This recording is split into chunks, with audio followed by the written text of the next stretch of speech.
Ei pessoal, tudo bem? Hoje eu vou falar um pouquinho sobre os regimes de bens do casamento, quais que existem aqui no Brasil e quais as principais características de cada um deles. Tá começando mais um Falando Direito.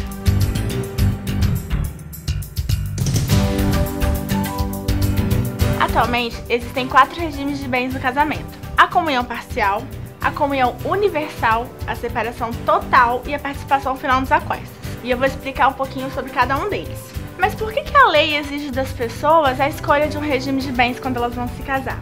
O casamento, para o direito, é visto como uma sociedade. E como em qualquer sociedade, é necessário se verificar como que vai ficar a divisão de patrimônio caso essa sociedade venha a se desfazer. Então é por isso que o regime de bens é importante, para dizer como que vai ficar a divisão de patrimônio caso a sociedade matrimonial venha a acabar.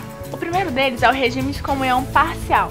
Ele é o mais comum, é também conhecido como regime legal e, não havendo disposição em contrário através do pacto antinupcial, que daqui a pouquinho eu vou explicar o que é, o cartório entende que aquele casal vai se casar sobre o regime de comunhão parcial. E como funciona o regime de comunhão parcial de bens?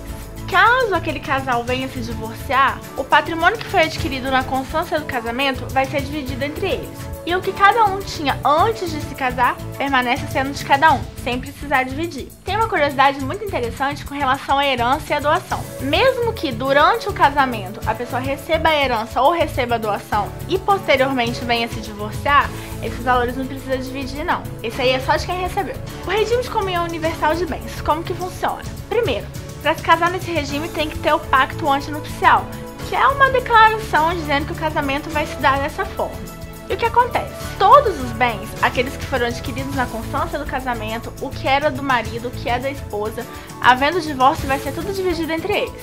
Tem também o regime de separação total de bens. Também precisa de pacto antinupcial e não há divisão de patrimônio. As pessoas permanecem sendo donas daquilo que já eram, sem precisar dividir com o companheiro ou com a companheira, independente se esses bens foram adquiridos na constância do casamento. Com relação à manutenção da casa, ambos os cônjuges têm que contribuir de forma igualitária para a manutenção do lar, salvo se o pacto antinupcial determinar uma porcentagem diferente. Algumas pessoas são obrigadas por lei a se casarem nesse regime, como por exemplo os maiores de 70 anos e as pessoas que, para se casarem, precisaram de suprimento judicial. Tem também o regime de participação final nos aquestos. Ele é muito pouco utilizado aqui no Brasil, mas funciona da seguinte forma: tem que ter pacto antinupcial e cada um dos nubentes faz o que achar melhor com seu patrimônio, adquirido antes ou na constância do casamento. Só que, havendo divórcio, vai se juntar todo esse patrimônio, o ativo e o passivo, o que se tem de bens e as contas, e vai dividir por 2. É assim que funciona. E tem algumas observações. Quem decidir se casar em algum dos regimes que precise do pacto antinupcial, é importante lembrar que ele tem que ser feito sobre o regime de escritura pública. Não pode ser uma declaração de próprio punho do casal, não. Tem que ser escritura pública. Tem outra coisa. Na união estável, aplica-se o regime de comunhão parcial de bens.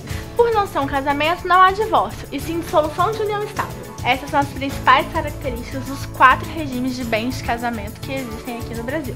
Lembrando que não existe um regime que seja melhor do que o outro. Na verdade, o casal que objetiva se casar deve procurar analisar quais as características que melhor os atendem e optar por elas.